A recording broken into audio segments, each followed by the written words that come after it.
Welcome to All Things Retreat Podcast. I'm Holly Porter, your host and CEO of Retreat R&R. With over 25 years of experience in designing transformative retreats, I'm here to share insights and inspiration to help you create extraordinary experiences.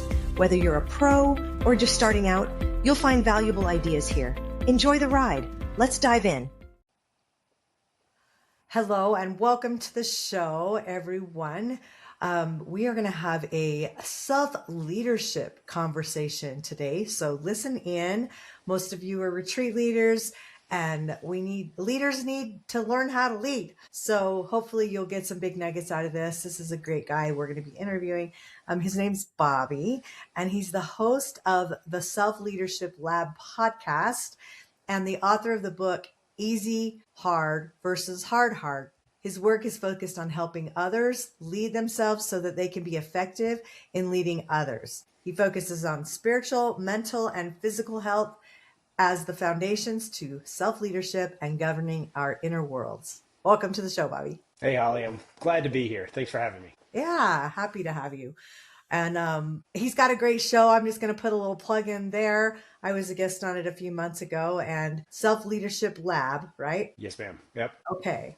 And so where would they find that show? It's on Spotify, Apple, Amazon Music, if anyone listens to the podcast on Amazon Music, and then also on YouTube, all under the Self-Leadership Lab. And your episode came out on March 19th. I don't number the episodes, but just search for Holly Porter. It'll come up, and it was a really great conversation. Good feedback from everyone who's listened to it so far. Well, thanks. Well, you are a great interviewer, so hopefully we can reciprocate on this show because I know you'll be a great guest. Okay, so let's talk about a lot of different things in this surrounding subject of self-leadership. What's the biggest struggle that you observe in people today? I think the biggest struggle I observe is that people aren't leading themselves. They've outsourced their thoughts, their actions, their behaviors to either social media, books that they read, celebrities that they follow.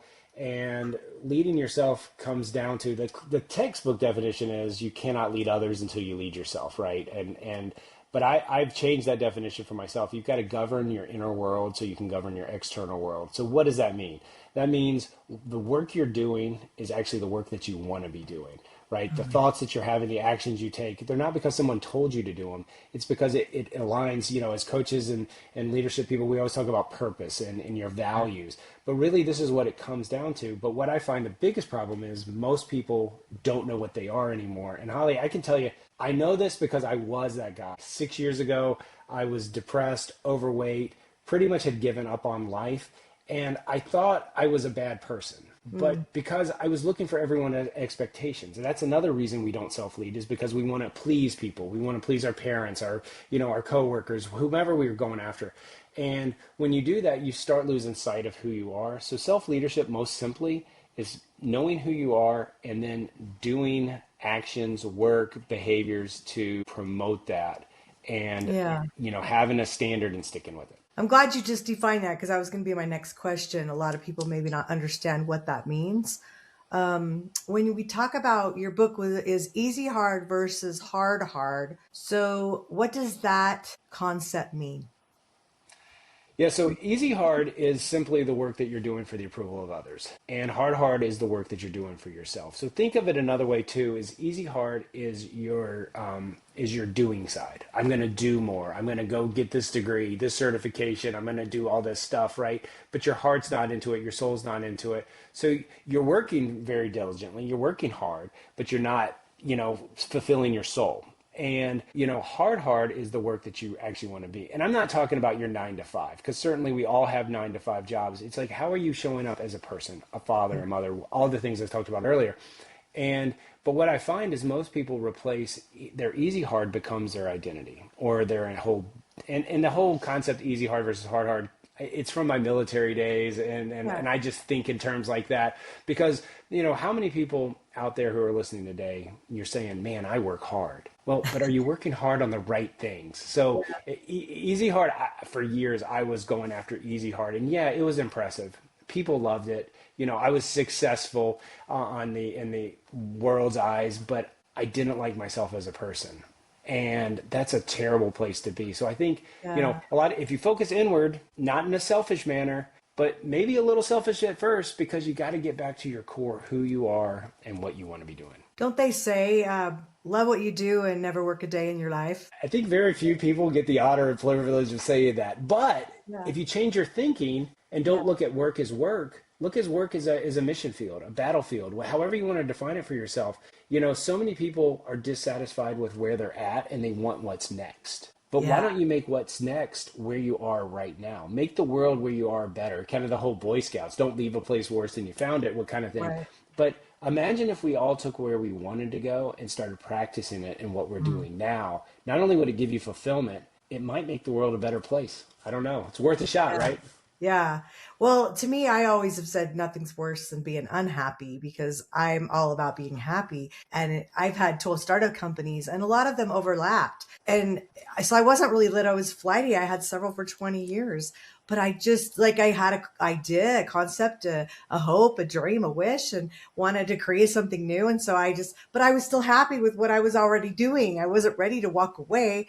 I was just ready for more. And I think when you live in that space of just always wanting more, I mean, better's better is what I said on my health journey, getting my health back. It's like every day, what can I do today to be better than I was yesterday? And I think living in that, it speaks a lot to what you just said. It's to me to define success, which I get asked all the time. It's so easy to me. It's one word. It's happy. Success to me is happy. And if I'm happy, that's going and doing what I want to do.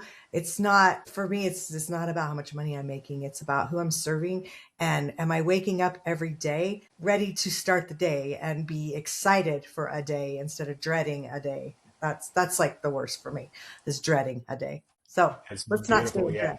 in Yeah. dread. So you were saying earlier, not to call you out, but I'm calling you out, that today's a hard day for you. Like it's just one of those days that's like we all have them, like where they're not going as well as we'd like, or we can't do something that we want to do. And so when we talk about self leadership, what does that actually look like on a hard day when it's not a perfect one? Yeah, no, excellent question. And a lot of times people like me will sit here and spew this thing out. Oh, it's so easy. Anyone can do it. Well, it's hard and it does take discipline. It takes years and it's the way you think. So today in my 9 to 5 job, it's like the world's crossing down on me. You know, we have a tight deadline. Nobody likes the product and a lot of people are giving their advice. So I could choose to be, like you said, happy or unhappy. But Yeah. what I can't change is the situation I'm in. There's a deadline, there's a lot of work that needs to be done. And yeah, I don't like it, but I get to choose whether I'm happy or not. So self leadership is the time where you sit back and you reflect and you don't let the situation that you're in ruin your mood, your disposition, the way you're going to live the next hour. You know, so many Yeah. people say I've had a bad day. And technically, I would probably be honest with you. Yeah, it's not been the best day ever. But you know what? Really, it's been a bad minute, a bad 10 minutes. Yeah. What I choose to do with the remaining time I have today is up to me. And like, I love what you said earlier. Why not be happy? Because it's one of the things that we can choose. Like, Mhm. I've been diving really deep into Stoic philosophy lately. And one of the things is the dichotomy of control. I'm sure most people have heard of it. Control what you can, forget about what you can't. So I can't control the actions and behaviors of others today, but I sure as heck can control the way I come up to the situation, encourage others. Like I said, like we said earlier, this isn't what I want to be doing. I want to be a coach, full-time coach. Well, the team that I'm working with now is my greatest opportunity to coach because I'm coaching them in crisis. Not when they're coming in after, you know, a relaxing jog or whatever. I'm coaching them right at the center of it. So the way I show up, the way I lead myself today is certainly going to impact others, at least in attitude and spirit, if not Yeah. in, you know, the work produced. Yeah, I love that. Well, and when you stay in a good place, to me, you're in a better place to serve others. I just before, for instance, I got on this with you. Um, in fact, you were popping on while I was still on the phone, and somebody was just having a really hard time, and she's been in kind of a weird funk for a while. And it was just instead of letting her be a Debbie Downer and making me come down, I thought, what can I do to lift her? You know, I don't need to meet her where she's at today. What can I do to bring her up?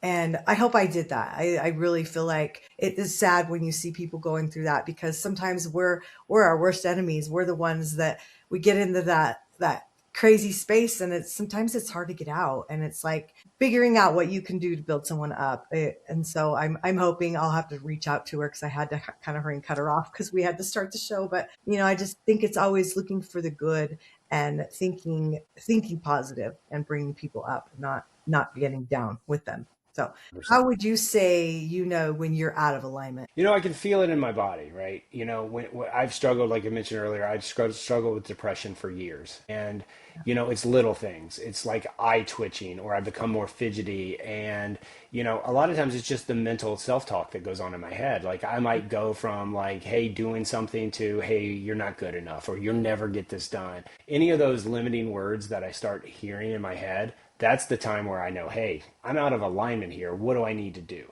And for different people, it's different things. Some people promote breath work. Some people say take a walk, get up and move your body, change your state. The thing about depressive and kind of like when you fall into these traps is I would encourage people, don't wrestle with it. Yeah. It's like if you took your thoughts and put them on a piece of paper, and then I don't know if my hand can go here, yeah, and balled them up, and your thoughts are in the paper, and you balled your hand, and you had to just sit there and just squeeze as hard as you can for as long as you can. How long could you do that? It's very uncomfortable. But if you just let those thoughts, ball them up, let them just sit there, let them be there, observe them, understand why they're doing it. And, it's simple things. I mean, sometimes it's the foods we eat. Sometimes it's the limited movement we got, the sleep we didn't get the night before. Right. All of those things, not as excuses, but just give them as reasons, because it's like, why am I a little bit off? And then what can I do to get better? And the more you practice this, because it's not going to be natural at first, right? Because we're a fight or flight kind of mentality society. But once you take a second, hey, I'm a little bit off. Maybe I don't have this conversation with my wife. Maybe I Yeah. walk into the other room for a few minutes. Maybe I go look at grass. A Navy SEAL told me this one time. He said, if you're ever feeling stressed, just go look at grass. Look at something green, because it's scientifically Yeah. proven that just looking at green calms you down. It's a calming thing. So there's many, many techniques, and I know we don't have time to get into them all, but for everyone, just choose your own. Like play Yeah. around with it. Be observant, be curious, and get yourself back to that state, because none of us like the extreme highs or the extreme lows. Try to keep yourself in the middle and find out what works for you. Yeah, I love that. I had an experience a couple days ago. I spent the weekend doing a retreat with my board of directors for my nonprofit, and we had switched our mission, and we hadn't met for a couple years in person. And so it was really valuable. We created a whole new name, a whole new mission, a whole new vision. It was amazing, right? And then the last day, just before we were taking everyone to the airport, we were having lunch, and one of the board members kind of just threw a wrench in everything by something she said. And I don't let people derail me that easily normally, but it's a behavior I've seen her do before, to the point to where I'm almost ready to ask her to step off of the board, because I feel like it was so productive, and now we're all getting on a plane, and we can't fix it all today, right? And I was just like, I stayed up. I hardly slept that night, which is not my normal behavior.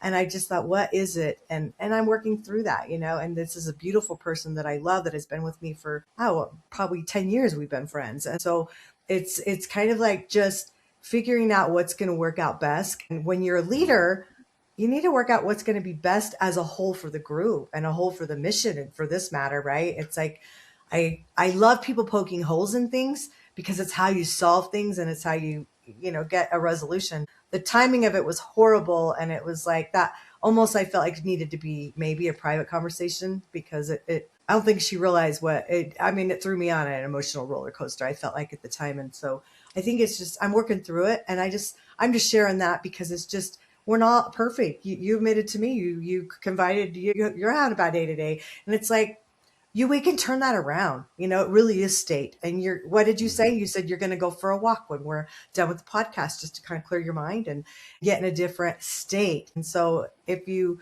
don't know what that means, maybe look into that as a listener here. And these are great, great advice, Bobby. I love it. I hope somebody really can see value in what we're sharing, but we're also sharing, we're not perfect, and we don't have it all figured out. And sometimes we get thrown for a loop, and that's okay. Right. Absolutely. Yeah. We all have problems, no matter if they're on stage or they're, speaking at these retreats that you go to. And, nobody is perfect. Yeah. It's like, and that's my message. I am just a guy who's still trying to figure it out too. I'll give you a real world example. Last Saturday, I spoke at a retreat, and the point of this story isn't that. The point is, the night before, I started getting imposter syndrome. I started getting Mhm. stressed. Was I prepared enough? Will I look like an idiot? Well, all the things that creep in your mind when you get I hadn't publicly spoke probably in 20 years, and there's 100 people in front of me, the next day.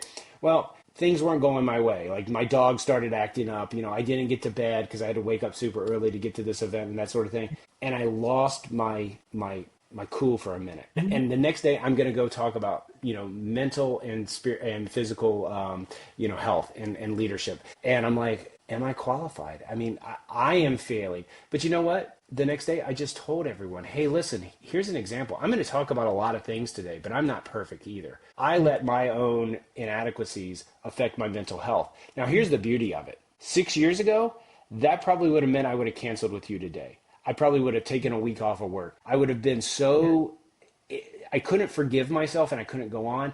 But you know what? The thing is I caught it and immediately I corrected. And that's the key, like the situation you just said. We Mhm. cannot control a lot of times what happens, even inside our own bodies, because, like I Yeah. said, we're unique creatures. And identifying it and being able to respond and knowing that that's not you, that's just you Mhm. for a moment is like Yeah. the key. It's the key to happiness because, again, how many times do we do something or say something to others that ruins our happiness? Yeah. And in reality, if we just say, hey, listen, I lost my cool, that doesn't make it right, but I do apologize and move on. But the more important thing of the story is forgive yourself. Self forgiveness, which is part of self, anything self dash could technically be self leadership, but forgive yourself because that's who Yeah. you spend the most time with. So be your best friend. And I can see leaders doing the opposite of what you said. What you used to do was, go internal and back off and just, I did the opposite. I kept pushing forward. I couldn't miss a deadline. I had to show up if I was speaking. Didn't matter what had just happened. It's like, you got to be there. You got to do that. I mean, I can tell you real quick. I can tell you years ago, some of that behavior, which I look back and go, why on earth? I mean, I was young, but I had a salon and spa and I was doing someone's nails and my daughter had tried to commit suicide. And Mm-hmm. I had sent her on a ambulance up north about 4 hours away from where I was to get help, like after we did the whole hospital thing and all that. But I was angry with her because I knew she didn't really want to die. I knew like there was a lot of issues going on. And I was like, what do you do as a parent? And I felt like I almost sent her up there to punish her when she hit, but it was like I knew she'd get more help up there and I knew she'd be safe. And before I left to go up there again, and they have certain hours you can see them when that happens and everything. It's not like it's just an open door policy. It's not. And so I knew I had some time, but guess what I did? I went back to work and finished that girl's nails the next morning. Like it was almost like I look back as a parent and think, was she more important than my own daughter? Even though I couldn't see my daughter, it was the fact that I needed that space to like, as a mother, to say, gosh, this is serious. Like, what is going on? But it's like, number one, the fact that that girl let me do that showed you her state of mind. But then my state of mind was like, why did I do that? I shouldn't have cared about her nails. Somebody else could have done her nails. Why did I have that responsibility and have to push forward? And so it's kind of the opposite effect of what you said. And I think there's leaders in both sides of the fence, depending on our personality style. But gosh, I forgot about that story until I was just telling it to you. And there's a lot of guilt there, I'm sure, for me just saying, well, and my daughter could even tell you she knows that happened. It's just, I know it happened. Yeah, well, the key is just forgive yourself now. I mean, again, that was so long ago, but if it was more recent, observe that behavior and then ask Yeah. yourself what you could do. I mean, the thing is we ask other people questions, but why don't we ask ourselves? Like, Yeah. why did I do this way? Why did I operate like this today? Because again, the more you ask, and I'm a very inquisitive person. And in fact, one of my earliest report cards said, the problem with me is I'm always asking what's next. And even when I journal, I've noticed lately how many questions I ask myself. It's like, I think in questions, but that's really good. Oh, But it's great. someone just told me this yesterday, and I think it's applicable today. If you ask yourself what's wrong with you, your brain's going to tell you what's wrong with you. But if you ask yourself a different question, so be very specific in the questions you ask yourself, like, how could I improve? Or be Yeah. very positive, because this whole negative self-talk, which is a real big component of my self-leadership journey, is in Yeah. fact, I used to be so negative to myself, I had to start speaking it aloud so my wife and others could hear me, and they'd be like, "Bobby, who are you talking to?" And I'm like, "Myself." And they were just taken aback because I would never talk to you that way. I would never Yeah. talk to any other person, but yet I allowed myself to talk to myself for hours. And if you talk to yourself negatively during the day, what are you dreaming at night? What is your subconscious doing while you're trying to heal your body and to get your cells to Yeah. regenerate and all that thing? So the more you can be aware, but do it kindly, like you did with the lady you said before. Well, you didn't say lady, but the person you talked to before on the call, like whoever that person is, that's how you need to talk to yourself. Yes. Great reminder. It's so true. So important to yeah, be that person you want to be for other people, that cheerleader that you are for other people. We need to remember that. Be that cheerleader for yourself, because Absolutely. something that I started, part of my long COVID issues with all my stuff that went on, was I had sensory issues. And so I wear this mask. I just get it on Amazon. It's really cheap.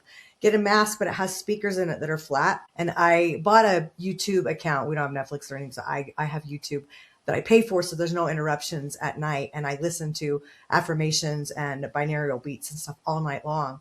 And it's super powerful. I feel like it's telling me how great I am all night long, and so it just is kind of a different way to shift. And you can have it loud or quiet, it doesn't matter. But that was something that really helped me with my sensory stuff. But I I thought love maybe it. that. Bathe yourself in positivity as Mhm. much as you can. If something makes you stressed or anxious, walk away from it.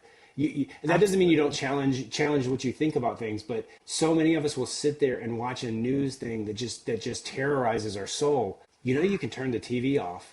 You don't have to Real easy. torture yourself. And I love that you're doing that in your sleep. The positivity that you're bringing to your body probably helps you heal. I don't know. I'm not I a hope. scientist in that regard. Yeah. Me neither. Yeah. I mean, but It's even gotta if it's help. placebo, Yeah. who cares, right? Even if it's Yeah. doing nothing, like really scientifically, it's doing something for your heart, your soul, your mind, your spirit. It's perfect. Well, we could talk all day, Bobby. It's been a great conversation. I have a few little rapid fires I want to ask you. These are simple, top of mind answers, one word or one sentence. Book or podcast for you? You mean the choice? Uh huh. Probably these days, book. Morning routine or go with the flow? I'm a big morning routine guy. Workout with weights or cardio? Yeah, I'm a reformed cardio bunny. Weights are the biggest bang for your buck, and the busier you get, lift something heavy, put it down every day, at least 2 or 3 times a week at minimum. But yeah, weights. Okay. One word to describe your leadership style? Purpose driven. That's 2 words though, right? Maybe it's That's okay. hyphenated. That's okay. Yeah, we'll hyphen it. Go to way to reset your mindset fast. Simple movement, some jumping jacks, just changing the way my body is. Like if I'm not moving, move a little bit. Dance. Yeah. I like these little short dance videos too, but you don't want to see me do that. Oh, I love it. Yeah. I have a vibration plate I keep, so I almost have to trip getting to my desk. So it reminds me to get on it, even if it's for just a couple minutes. It's so good for your nervous system, which we all need because our nervous systems are falling apart. Yeah, I Oh, mean, well, anything we thanks can so do to much. stop that, let's do it. Yeah, sorry. I agree. Oh, I was just gonna say I appreciate you coming on, and I hope that we gave you some great tips, listeners, and that you can take them and use them into your lives. I'm gonna put Bobby's information so you can contact him with his website, and you can reach out, and I'm sure he would love to reciprocate that as well. So, any last words, Bobby? No, I just tell everyone, believe in yourself, be kind with yourself, love yourself, lead yourself, and you'll get to the happiness that Holly so adequately described earlier and so eloquently described as well. So go out there and have the best day you can have, and the best week, best month, best year, all that good stuff. Love that. Wishing all that the same from me. All right. Well, enjoy everybody, and we'll see you next time on the show. Bye for now. Thanks for joining us on this episode of All Things Retreat. We hope you're leaving with new ideas, fresh inspiration, and the motivation to take your retreats to the next level. Don't forget to subscribe and leave us a review. It helps us grow and reach more retreat leaders like you. And if you have any questions, topics you'd like us to cover, or just want to say hello, send us an email at info@weretreatrnr.com. Follow us on social media to stay connected and catch all the latest updates. Until next time, remember, great retreats start with great intentions. Let's make them extraordinary, one step at a time. Thinking about hosting a retreat? Before you dive in, let's make sure you're really ready. Grab your free Are You Retreat Ready checklist and find out if you've got everything in place from your purpose and pricing to your audience and agenda. Don't guess. Get clear. This quick checklist will show you exactly where you stand and what you need to make your retreat a success. Click the link below in the show notes to grab your gift and take the first step toward hosting with confidence.